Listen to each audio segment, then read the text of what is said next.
Hi everybody. Hello everyone. Today we want to talk about a theme that pops up every now and then.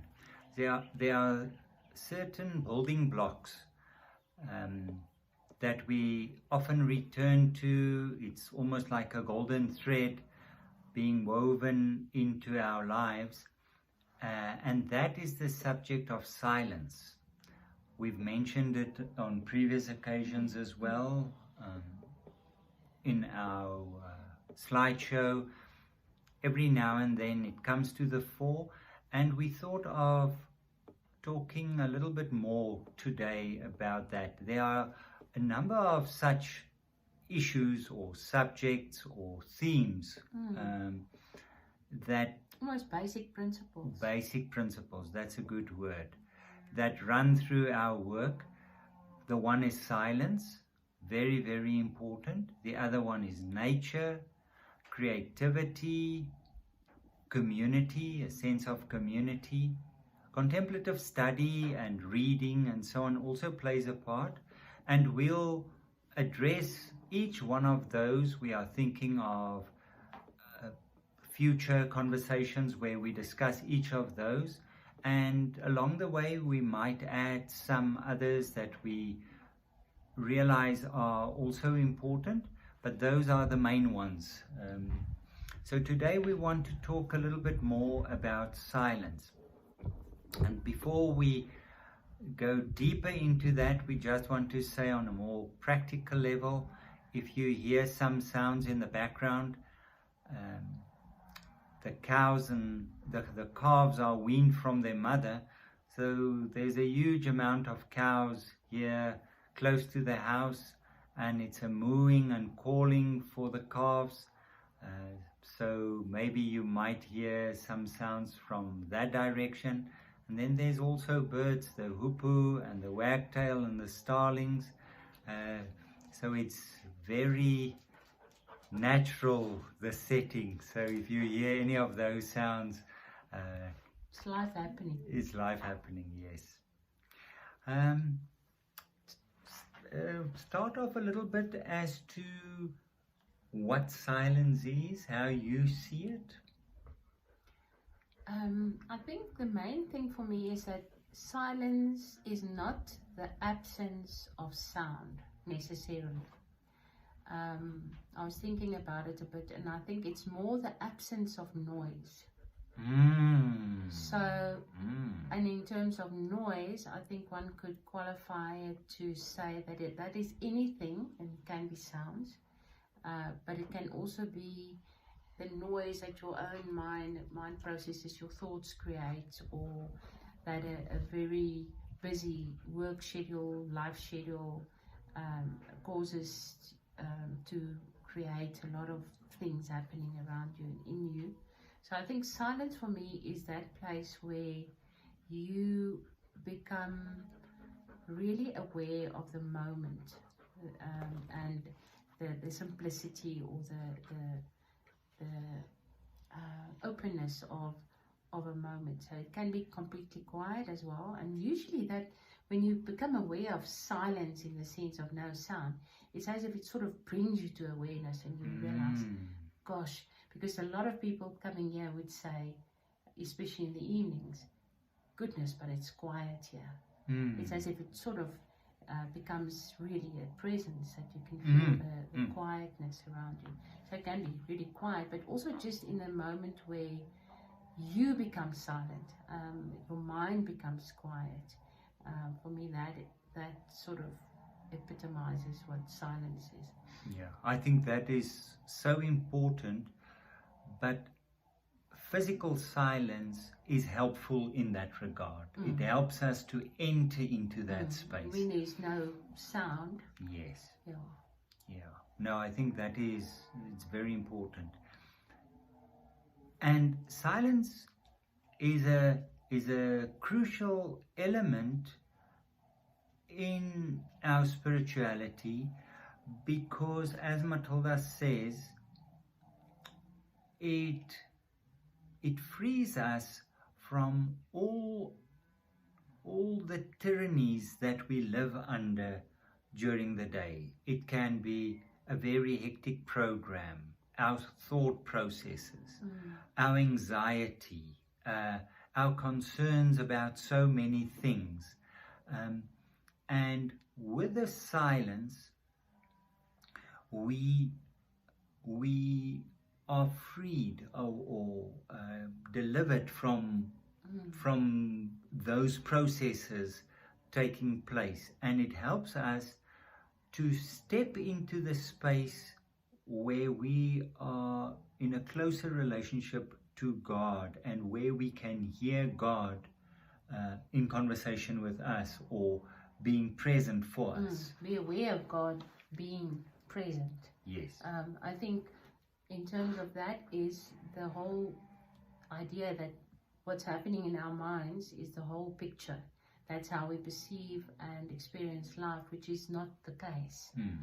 Because there are many other almost subconscious ways, and science are discovering it more and more, how the rest of our body can actually pick up on cues, and we experience life through much more than just the mind. And if we allow the mind to be the thing that's showing us life all the time, we miss out on experiencing on a deeper level, maybe on a different wavelength almost, a different reality, a different way of being aware than what we can do cognitively. Yes. And when we are so invested in our own thought patterns and in our own schedules and programs and schemes, we actually live a small life, because it's the life that we can imagine and the life we can control. And through silence, we step into a much more expansive reality, where we become aware of things happening where we didn't do much to create that, but where we are very important in that reality. It's this beautiful paradox. We didn't do anything, but us being there is important.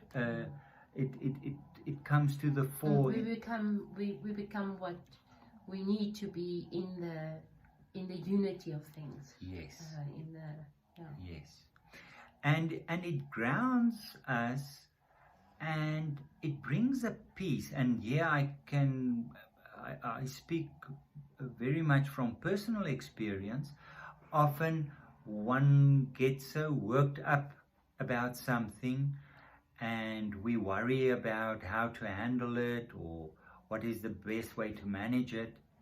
And when we step into the silence, in whatever form, and we'll get to that, when we step into that silence, we become aware of being part of something bigger taking place, where there's a deep sense of being taken care of nurturing, of being held in love.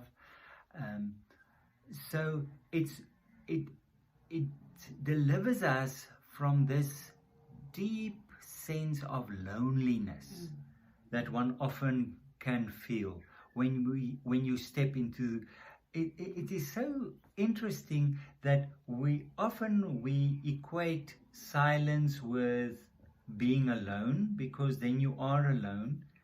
But when you alone in that sense, you discover that you're not lonely, because it's part of something bigger.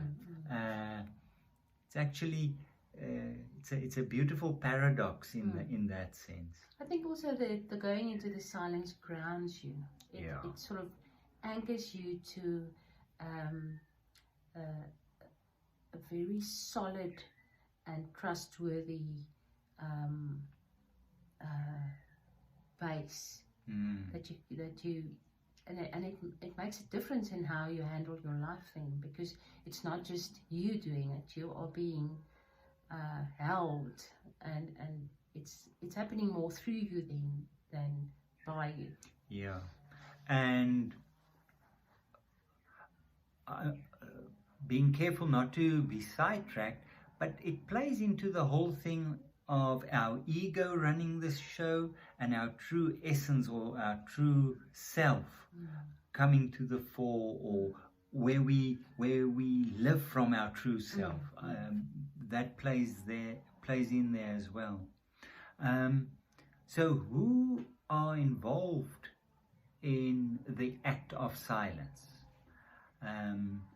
And one wants to say it's obvious that it is you and God, but it isn't as obvious, because the sad part is that we're not always present. We aren't always there when something as important takes place.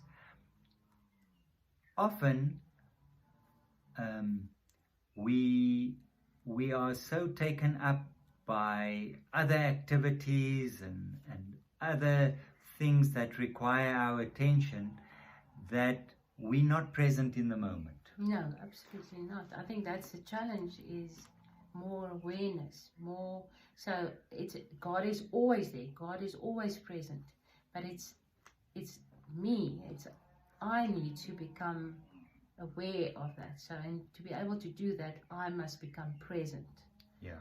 So I must step into the silence. God is already in the silence. I must step into it to meet God there.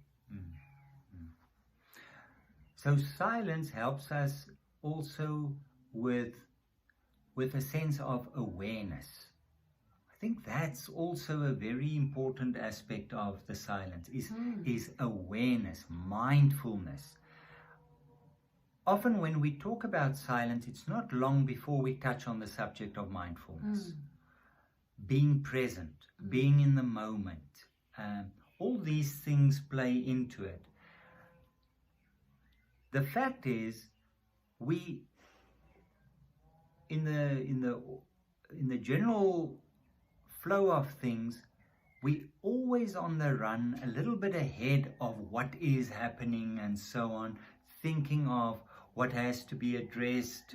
And even in our conversations, we would be already formulating our answers. Somebody will be saying something, and instead of just listening to the person, we would be formulating and coming from our own agenda to give an answer, where there's very little silence and listening often in conversations. Silence in essence is a listening act. But listening on more levels than to hear a sound or a voice. Listening on, even listening without the sense of hearing. Listening on a much deeper level. Yes. And allowing almost more. Being receptive. Yes. I like that more, actually more than listening. Being, even if cognitively you don't pick up on anything when you in a quiet time, that you actually trust and know that something's happening on a level where you cannot possibly fathom it in your mind. Your mind doesn't have the what do you call it? The capability. The capability, the connection lines, what do you call those, synapses? Yeah. So it's happening, and you can trust it, and you can see the effect of it in your life. There's a flowing out of that, the benefits of the silence that you can see in your life. But maybe while you're sitting, you might not be having any emotion, any sense of anything happening, except that you feel that you are resting in something solid. Again, we return to that phrase that we used on a previous occasion, I think, when we spoke about Easter. What is happening when nothing is happening? And in this case as well, often in our prayer life, we think things are going really well with my prayer life because I have this deep sense of excitement or a deep awareness, and it can happen. But with the silence and this being receptive, in the moment, it can feel as if there isn't anything dramatic taking place. But as Matilda says, you discover how it plays out in your life. I often say it brings a wider middle bandwidth where we usually can be very much or easily being excited or frustrated, triggered, and you have these big spikes. Or you can go into deep down cycles, and it's spikes to the bottom. So you have this fluctuation. But with the silence, there's a wider and a more stable bandwidth here in the middle. You don't have these sort of spikes going up and down. Yes, yeah. And how do you enter into such silence? How does it happen on a practical level? What helps you entering into the silence? I think the intention to be aware of God's presence is a prerequisite. So and it helps me to have a very specific time of day where I can do what we would call our formal practice, which you could call a meditation, you could call it your prayer time, your quiet time, but where I go into the silence with the intention of being in God's presence, of being open to God's action in my life, even if I don't feel it emotionally or cognitively. So for me, it helps to have a specific time. For me, it works to have it in the early evenings from 6 to 7. Mornings is wonderful if you can fit it into your schedule. For me, it's difficult. So for me, after a day's work, when things are starting to slow down again, that's a very good period for me to do my quiet time. I sit and so for me that's a very important thing. And then also to be aware of something that we could call informal practice, where you would say just be taking a walk in nature and doing it mindfully, being aware of what's around you, of how you can see the seasons change, just really being in the moment.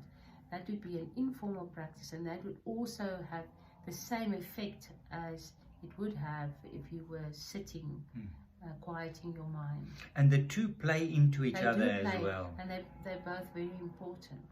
Yeah.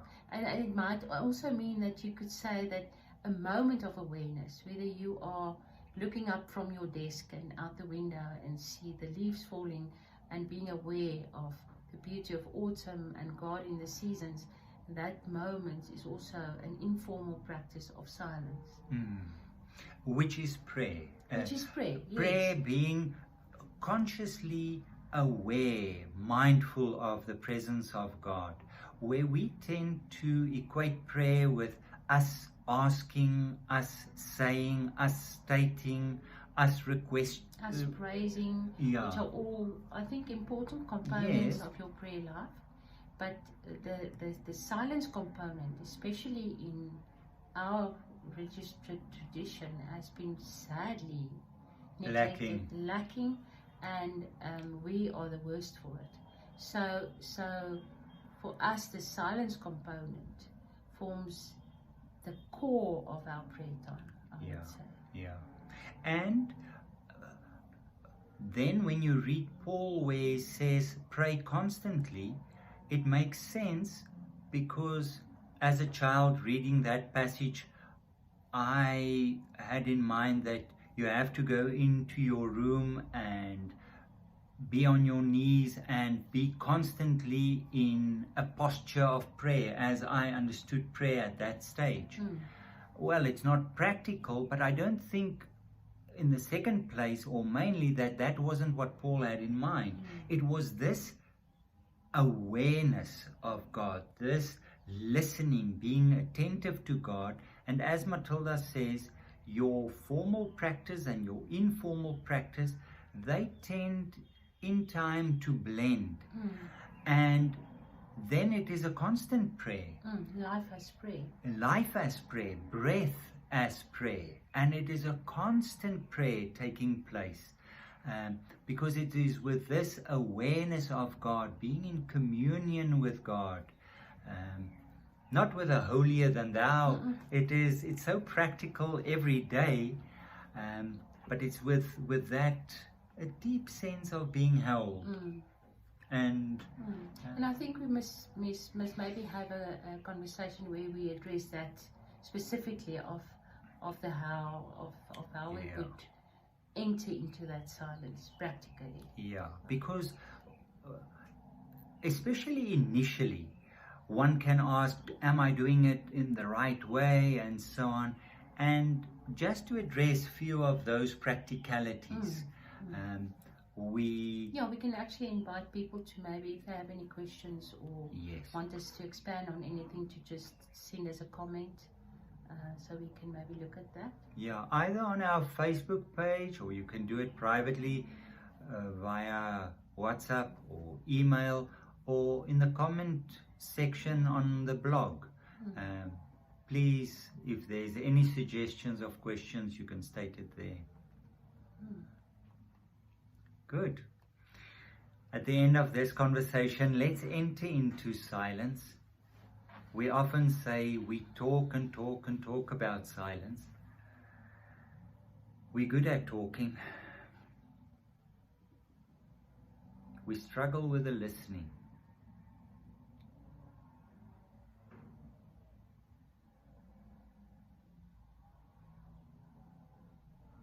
When we become silent here, we can hear the cows there outside, hundreds of them. Their voices rising and falling.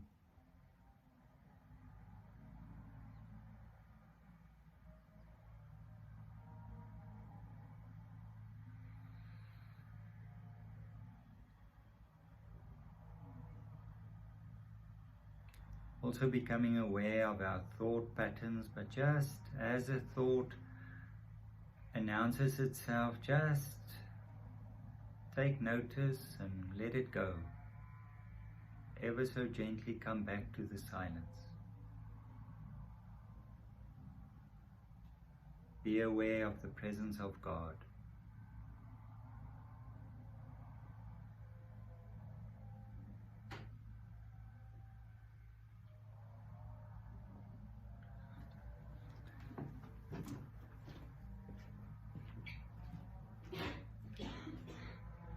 Listening to God saying to us,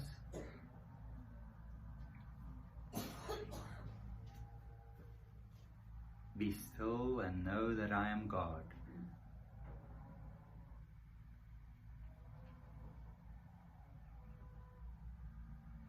Be still and know that I am.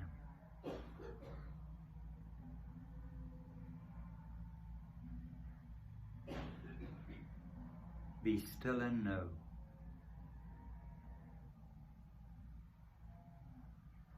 Be still.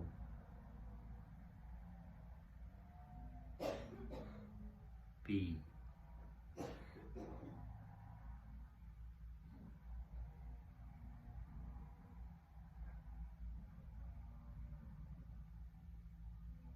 Amen.